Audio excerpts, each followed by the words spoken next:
Hello everyone and welcome to the Good Old Gamer. So I'm very excited today to share with you guys a great find if you're looking for a value CPU out there that's extremely powerful and extremely cheap.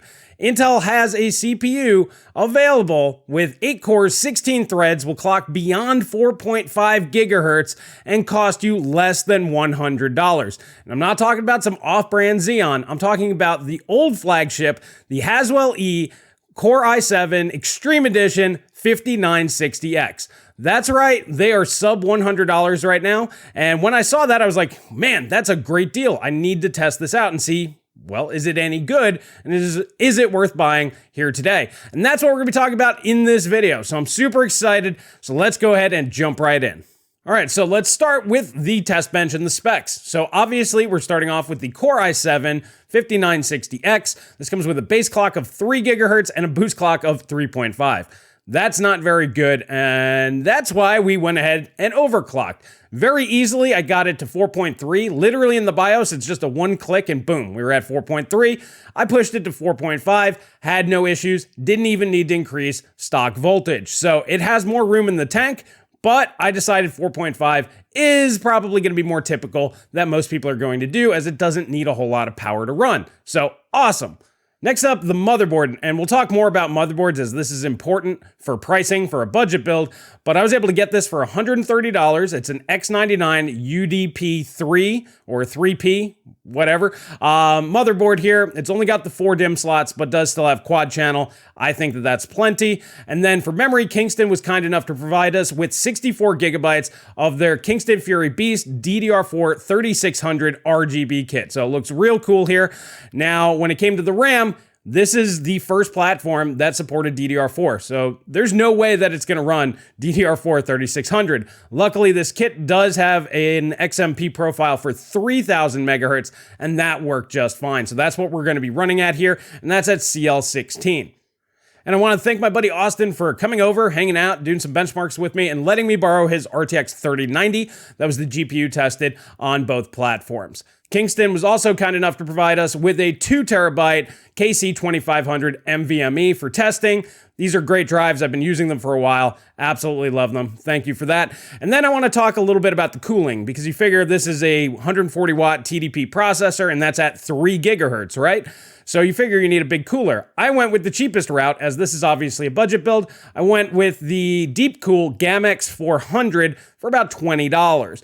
Now, this fits, it works, it has the right hardware for it, and it's the least expensive cooler that I could find for the 2111 platform. And it works just fine. This CPU, under heavy workloads, I've never seen it go above 80C. So that's at 4.5 gigahertz, by the way. So you don't need massive cooling for this, which very much surprised me considering, like I said, the low base clocks and the high TDP. Typically during gaming, this only pulls about 80 to 100 watts of power, and that's when paired with something like a 1080 Ti. So that's very, very good. If you're using a more powerful GPU, obviously it'll draw more power, but even at 4.5 gigahertz, we're nowhere near that 140 watts. So that was very surprising to me when I started testing this. Now for comparison, I'm testing it against my main system, another 8-core 16-thread CPU, the Ryzen 7 3700X. Personally, I figured this would be a good matchup. Obviously, it's going to have higher IPC, it's much newer, and I wanted to see how close this was. I'm actually going into this expecting the Haswell CPU to lose by a pretty decent margin. I figured 10-15% would be great if it's that close, because this comes in, the 5960X right now is less than half the price. Actually, they're even cheaper today. I'll show you guys here in a minute. So for that big of a discount, you know, losing a few percentage points would be okay. However, the performance shocked the hell out of me, and that's what we're going to take a look at next. But if you have more questions or interest in the hardware that I used, all of that is linked down below. There's links, you can check it out, and if you want to pick up the platform, you can click the links down there and get one for yourself. So anyway, let's take a look and see these benchmark results. All right, so starting off with Cyberpunk 2077, the i7 5700X coming in at 119 FPS on average with 81 on the 1% lows. Now, the 3700X, that came in at 105 FPS on average and 68 on the 1% low. So significantly lower than the 5960X, which I found extremely surprising. Now, for the quality settings on all of these games, I used second from the top. So for Cyberpunk, that's high instead of ultra. And I put DLSS on to push the CPUs to their absolute limits and removing even an RTX 3090 at 1080p as being a bottleneck. So next up, we did Watch Dogs Legion. This was ultra quality DLSS performance mode on all of these games, by the way. We have the 5960X coming in at 93 FPS on average and 65 on the 1% low.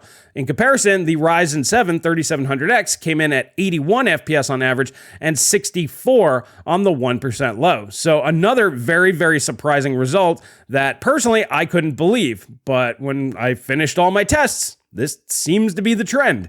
Moving on over to Shadow of the Tomb Raider. And if you guys know me, this is the most CPU intensive part of any game, especially for multi-core testing, in my opinion. So we have the 5960X coming in at 150 FPS on average with 97 on the 1% lows. And then we have the 3700X coming in at 130 FPS with 77 on the 1% low. So once again, this trend continues. The 5960X outpacing the much newer 3700X. Next up, I decided to test Doom Eternal. Once again, this has DLSS performance mode. This is on ultra quality. And we have that coming in for the 5960X at 475 FPS on average and 129 on the 1% low. For the 3700X, we have 446 FPS on average and 123 on the 1% low. Now, the last game tested is a big one. Everybody's raving about Elden Ring, and unfortunately, this is not good for CPU testing, but I still wanted to show it. So we're gonna have to do a side-by-side here and actually look at CPU utilization as this game is capped at 60 FPS. All right, so taking a look at this footage, you can see clearly on the 5960X, it's getting hit much, much harder. This game basically hammers a single thread and ignores the rest of your CPU. Not a very well optimized game. So the 5960X will bounce anywhere from about 80% utilization on a single core, all the way up to about 90 to 95. So it's basically tapping out a single core on the 5960X. Now the 3700X, however, is hovering around the 60% mark, 60s to 70s, so significantly lower. And this really does show that the Zen 2 architecture has much better instructions per clock, IPC, on that single thread and much more single thread performance. However, this just simply doesn't translate to games that fully utilize CPUs. This is basically just Elden Ring not being properly optimized for modern hardware. But there are a lot of games like this, and that's why I wanted to showcase it. This is definitely a win for the 3700X. Now, if those results did not shock you, you need to check your pulse. I was absolutely floored. Like I said, I went into this expecting the 5960X to lose across the board, just hands down. First test that I did was just anecdotal. It was something for me because I use Handbrake a lot, and it was about 30% slower than the 3700X in that particular task. So I was like, okay, that's a bigger gap than I was expecting. Maybe it'll catch up in games. I had no idea that it was actually going to be superior in modern games that utilize a full CPU. Now, how is this possible, you might be asking?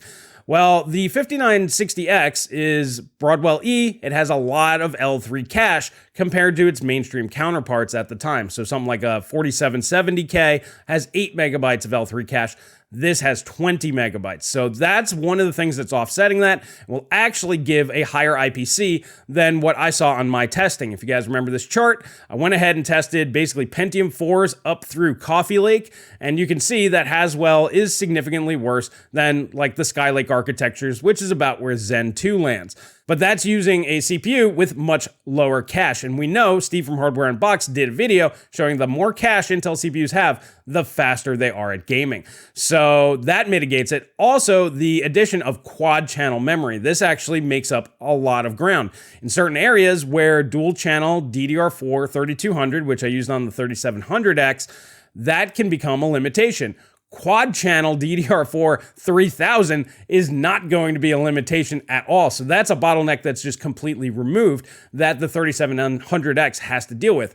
We know that this is becoming an issue as we're seeing Intel move to DDR5 with their Alder Lake platform, and even AMD coming out with the 5800X 3D to mitigate these memory issues. So yeah, DDR4 in dual channel just isn't quite as good, and that has to be part of the reason why the X99 platform is giving such good results here. Now, it's not all gravy, and it's not, spend $100, it's the best CPU on the planet. There are caveats. That's why I definitely wanted to bring up the Elden Ring thing. Games that just aren't optimized for multi-core are definitely going to benefit from newer CPUs. An Alder Lake CPU or a Zen 3 CPU will be significantly better in those titles. Now, granted, this is using an RTX 3090 at 1080p, but that game was capped and the CPU was almost maxed and we weren't doing anything. It was just standing there. At the beginning of the game, we were standing there not doing anything. So there's definitely going to be sequences where this CPU will falter in that game, but realistically, it's the game developer's fault for this. It doesn't even use 2 cores properly. So in 2022, that's ridiculous. You got to use at least 4 cores, guys. I mean, update your game engines. But you guys need to be aware, some of the most popular games in the world are not optimized well. So you got to go into it with that. But even taking that into account, if you go over here to eBay and check these out, here we go, 8755 Intel Extreme Edition processors. This is $10 cheaper than I paid for it just about 2 weeks ago. Maybe it's 3 weeks ago, whatever. But this is ridiculous. This is about the same price as a 10100F right now. Obviously, there's more around the $95 price point, which is about what I paid for it. And then they slowly start going up. But you can see that there's a lot of options under the $100 mark for this CPU. And the fact that in multi-threaded games, that is beating out a CPU right now, the 3700X, will typically sell for about $200, $240. So that's more than double the price of this CPU. And, well, it's just kind of a give and take. One's going to win at some things and one's going to win at another. And that is absolutely ridiculous. And then the argument that you have with something like a 12100 where it doesn't have a lot of cores, well, this doesn't have that problem. And it has memory bandwidth that will compete with DDR5. Because quad channel DDR4 is basically going to be the same speed as dual channel DDR5, except with lower latencies. So right now, the platform cost on this is actually way, way better. And the performance you're getting is insane. So for right now, I can't see a better deal if you're looking for a solid budget gaming system than starting with this. Now, the big thing is going to be the motherboard. Motherboards on these range usually from $200 to like $800. Obviously, you don't want to be paying that because that just completely kills the whole budget thing. However, they are starting to come down. The motherboard that I found it on eBay. It was $150 buy now, but I offered the guy $130 and he took it. So I would say if you can get a motherboard for under $150, that's going to be the real caveat here. You're definitely going to get a great budget system because if you take $130 like I paid, plus let's just say $90 for the CPU, that's $220. That's basically the same price as just a 3700X or something like a Ryzen 5600X, which will give you basically the same multi-thread performance. So you get basically your whole platform for that. And then if you have DDR4 memory, which we all do and is much cheaper, you can stick your 2 sticks in there now, and then you can upgrade later and get even better performance. So I really like this as a budget option and nobody's talking about it. So this is going to be one of those things I think a lot of people are going to catch on. This video I hope does well, and these prices will probably go up. So if you're thinking about doing that, I would probably jump down there in the description and buy now. The prices are low enough that you're good to go. And the only real trick is sourcing the motherboard at a decent price. Like I said, I personally wouldn't go above $150, but basically set your budget to where you want to be and make sure your CPU and MOBO combo are about at that price point. I think anywhere is below about $230, you're doing good for both because you're going to get significantly better value than with the newer parts that are out. So I hope you guys found this useful. I found this very, very interesting. I was very surprised, blown away by this. And the fact that I could technically overclock this even higher is ridiculous. Now, granted, I could overclock the 3700X as well, and that might get us a little bit more performance. But typically the Ryzen CPUs, there's not a lot there. This was run at stock because I figured a stock 3700X would still curb stomp this.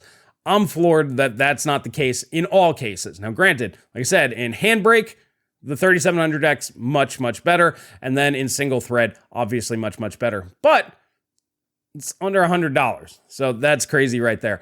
So if you guys like videos like this, please smash that like button. Please subscribe. Please share with friends. You can go ahead and click the join button down below, get Discord access. Patreon links are in the description. And you can chat with me about this stuff and help support videos like this. You can also jump on over to the Techonomics podcast. Once again, links are down below. And chat with me live twice a week about stuff like this. And I really enjoy it. I'm very interested to see what else we can do. And this is going to become my main kind of like test system. And it's super affordable. So super happy with that. Well, alrighty guys, I want to thank you all for your support. Hope you enjoyed the video, and I will catch you guys in the next video.